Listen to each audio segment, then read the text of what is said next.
गांव रामपुर में इस साल गर्मी कुछ ज्यादा ही बढ़ गई थी। सूरज मानो आग बरसा रहा था।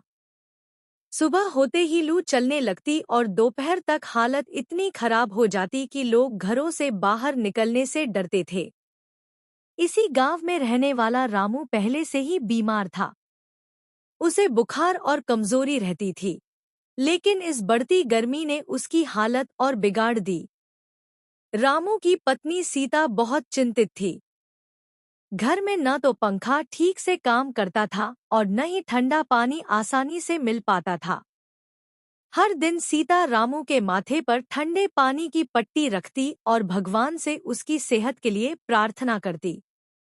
लेकिन गर्मी कम होने का नाम ही नहीं ले रही थी। गांव के कई और लोग भी बीमार पड़ने लगे थे। किसी को चक्कर आते तो किसी को उल्टियां होती। डॉक्टर ने बताया कि यह सब लू और पानी की कमी की वजह से हो रहा है। उसने सभी को ज्यादा से ज्यादा पानी पीने और धूप से बचने की सलाह दी। लेकिन गरीब लोगों के लिए यह सब आसान नहीं था। एक दिन रामू की हालत अचानक बहुत बिगड़ गई। उसका शरीर तप रहा था और वह बार बार बेहोश हो रहा था। सीता घबरा गई और तुरंत पड़ोसियों की मदद से उसे गांव के स्वास्थ्य केंद्र ले गई। वहां डॉक्टर ने तुरंत इलाज शुरू किया और उसे ग्लूकोज चढ़ाया।